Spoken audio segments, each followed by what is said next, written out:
안녕하세요. 연금박사 이영주입니다. 지난 강의에서 자본주의 사회에서 왜 우량자산, 삼성전자에 집중해야 되는지 그 얘기 해드렸습니다. 많은 분들이 공감해 주셨는데요. 결국 우리 사회가 점점 자본주의 사회가 극단으로 가면서 돈이 지배하는 사회로 간다. 그래서 우량자산에 집중해야 된다는 이야기를 해드렸습니다. 못 보신 분들은 꼭 한번 영상 보시기 바라겠습니다. 자, 거기서 제가 말씀드렸던 것이 네 가지가 있습니다. 첫째, 지금 시대는 자본주의 사회이다. 두 번째, 지금 시대는 부익부 빈익빈의 시대이다. 부자는 더 부자가 되어가고 가난한 사람은 더 가난해져가는 시대이다.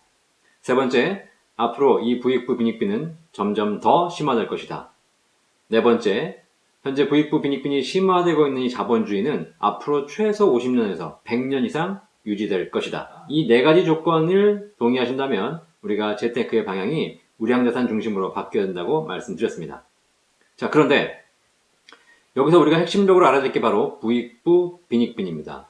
부자는 더 부자가 되어가고 가난한 사람은 더 가난해져 간다는 거죠. 자, 여기서 여러분들이 아마 의문이 드실 겁니다. 그래, 부자들이 더 부자가 되어가는 것 같은데 가난한 사람은 왜 더 가난해져 갈까? 왜 나는 가만히 있음에도 불구하고 더 가난해져 가는가? 이 이야기를 해드리도록 하겠습니다. 자, 자본주의 사회에서 가난한 사람이 더 가난해져 가는 이유는 물론 여러 가지 이유가 있습니다. 물가가 오르는 만큼 내 급여가 오르지 않는 거죠. 그리고 물가는 오르고 있는데 내 급여가 감소하는 겁니다. 거기다가 뭐 집값도 오르고 여러 가지 재화의 가격이 오르면서 내가 부담할 수 있는 수준이 넘어가기 때문에 점점 내가 빈곤층으로 전락하는 이런 것들도 있습니다.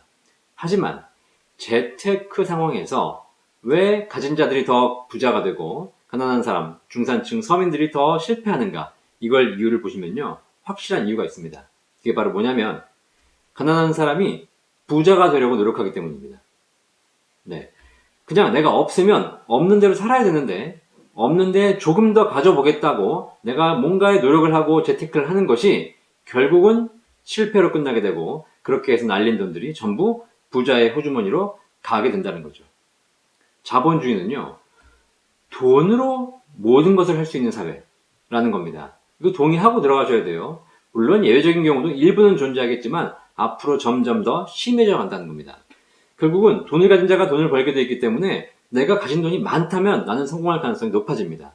하지만 내가 가지고 있는 돈이 없다면, 적다면, 푼돈이라면 결국 이거 가지고 성공할 가능성이 점점점 줄어든다는 거죠. 옛말에 이런 말이 있습니다. 개천에서 용난다. 자, 개천에서 용 납니까? 네, 예전에는 개천에서 열심히 노력하면 용이 됐습니다. 그래서 사법고시 패스하고 열심히 공부하면 인생이 바뀌기도 했습니다. 하지만 지금 세상은요, 점점 더 개천에서 용이 나기 어려워지는 세상으로 가고 있고요. 앞으로 더 심해질 거라는 거죠. 무슨 얘기냐? 노력해서 절대 용이 되기 쉽지 않다라는 거예요. 용은 어떻게 되는 겁니까? 돈으로 되는 겁니다. 돈으로. 네. 근데 내가 돈이 없는데 어떻게든 노력해서 실력 쌓아서 용이 되려고 해. 거의 대부분은 실패한다라는 거예요. 그렇게 해서 날린 돈들은 전부 부자의 호주머니로 간다는 거죠. 부익부 빈익빈이 벌어지는 단적인 시장이 바로 사교육 시장입니다. 사교육. 우리나라가 지금 사교육이 굉장히 심하죠? 저는 자녀가 있습니다. 저희 애가 중3인데 중3이면 열심히 공부해서 고등학교 준비해야 되고 대학 준비해야 되기 때문에 열심히 사교육을 시켜야 되지 않겠습니까? 저는 저희 애를 사교육을 시키지 않습니다. 국영수, 과학 이런 거 학원 하나도 보내지 않습니다. 왜요? 그 이유를 알려드릴게요. 저희 애가 중학교 2학년 때 수학 시험을 봤습니다. 수학 시험을 이제 처음 본 겁니다. 이제 테스트를 해보니까 얘가 수학 시험이 열심히 공부해서 가긴 했는데 수학 시험 성적이 60점 나온 겁니다. 그걸 받아들고 굉장히 좌절을 했어요. 아, 우리 애기 이거밖에 안 되나? 얘 실력을 올려야 되겠다. 너 어떻게 하면 올릴래? 이렇게 해가지고 대학 가겠니? 그래서 결국은 결론을 내린 게 자, 학원 보내자. 너도 학원 가서 공부해. 그렇게 해서 수학 학원에 갔습니다. 수학 학원에 가가지고 3개월 동안 열심히 공부하는데 다음 시험에서 수학을 80점 맞아온 겁니다. 자, 자기가 공부해서 60점 맞던 놈이 학원에서 열심히 공부하니까 3개월 후에 80점이 나온 거예요. 자, 학원 보내야 됩니까? 안 보내야 됩니까? 여기서 적지 않은 부모들이 아, 학원 가니까 되는구나. 얘가 성적이 오르겠구나 라고 생각하고 학원에 더 돈을 들이기 시작하고 사교육을 시키기 시작하죠. 저는 근데 애가 60점 맞은 애가 80점 맞은 걸 보면서 얘기했어요. 너 앞으로 학원 가지 마. 네가 알아서 해. 왜 그랬을까요? 잘 생각해 보세요. 지가 공부하면 60점, 학원 가서 열심히 하면 80점. 자, 60점 맞은 거하고 80점 맞은 거하고 걔 인생이 변합니까? 잘 생각해 보세요. 옛날에는요, 조금씩 더 성적이 나아지고 올라가면 등급이 달라지고 조금씩 더 열심히 하면 더 좋은 대학을 가고 조금 더 모자란 대학을 가도 인생을 사는데 문제가 없었어요. 지금 그렇습니까? 아니죠. 젊은 층들이 하는 얘기가 있어요. 스카이 갈 거 아니면 어떤 대학을 가나 차이가 없다는 거죠. 결국 무슨 얘기냐면 60점 맞으나 80점 맞으나 얘는 스카이 못 갑니다. 스카이를 못 가면 어떻게 돼요? 우리 사회에서 공부로 돈 벌기는 쉽지 않은 거라는 거예요. 얘가 무슨 다른 기술이 있어가지고 뭐 요리를 잘하거나 뭐 기술이 좋거나 그러면 모르겠지만 공부로 돈 벌기 쉽지 않아요. 어차피 그 대학이 그 대학이에요. 그리고 그 대학 일반적인 대학을 나오고 나면 하는 일은 전공과 관계없이 살게 되는 겁니다. 그런데 내가 그 아이가 60점 맞은 거를 80점 올리겠다고 지금부터 사교육을 열심히 해야 돼? 해봐야 거기서 거긴데? 만약에 얘가 지가 스스로 했더니 90점, 사교육과 열심히 했더니 95점, 조금 더 하면 99점, 수능 만점 나올 수 있으면 하겠어요. 근데 수능에서 하나 틀리면 서울대 못 가고, 두 개 틀리면 연대 못 가고, 이런데 거기다 왜 내가 돈을 들여야 됩니까? 어차피 그게 안 되는데. 제가 저희 아이에게 얘기했습니다. 너 학원 다니지 마. 네가 학원 다니면 어떤 일이 벌어지냐? 아빠, 엄마는 학원비 때문에 가난해지고, 네 인생은 거기서 거기고, 차이가 없고, 대신 학원 선생은 부자가 되더라. 그래서 결론 내린 게 있습니다. 학원 가지 마. 대신에 너한테 줄 학원비, 네가 지금 다녀야 될 학원에서 발생하는 학원비, 그거 절약해서 지금부터 한 달에 50만 원씩 저축해 줄게. 그래서 네가 10년 후에 네가 사회에 나갈 때 아빠가 사업 자금으로 모아서 줄게. 그게 네 인생에 더 큰 도움이 될 것 같다. 얘가 능력이 있다면 모르겠어요. 진짜 실력이 되는 애라면, 지 스스로 공부할 수 있는 애라면 얘를 조금 더 시켜서 그 사회 안으로 들어가도록 해보겠습니다. 하지만 60점, 70점, 80점은요 차이가 없어요. 차이가 없는데 거기서 뭘 더 해보겠다고 내가 거기서 돈을 써? 그럴 이유가 없는 거죠. 차라리 그 돈 모아서 나중에 사업자금으로 주거나 인생에 여러 가지 집을 사주거나 이거 하는 것이 훨씬 더 나은 거죠. 이 방송 보시는 수많은 분들이 아마 느끼셨을 겁니다. 사교육에 그렇게 많은 돈을 들였는데 왜 인생이 변했습니까?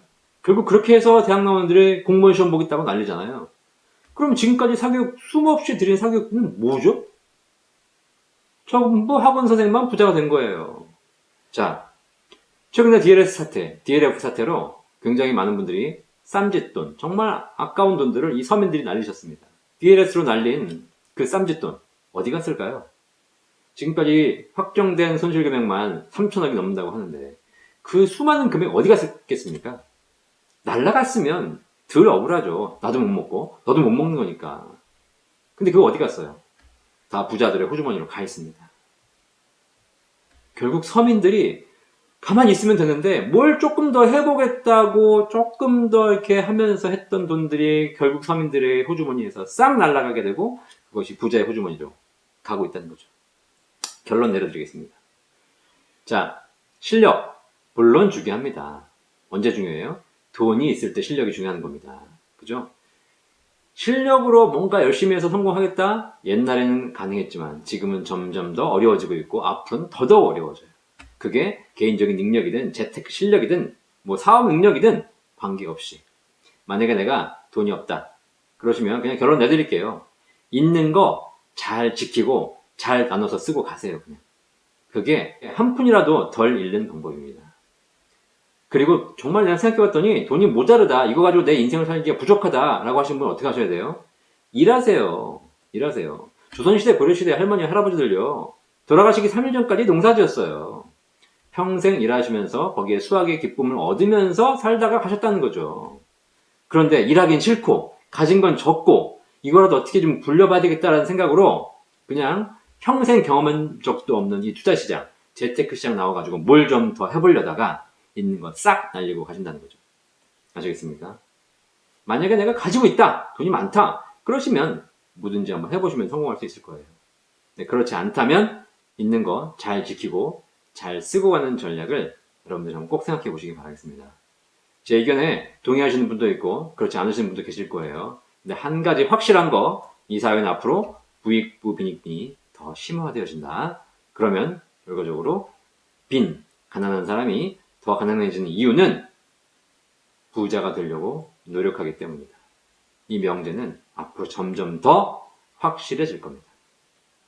감사합니다.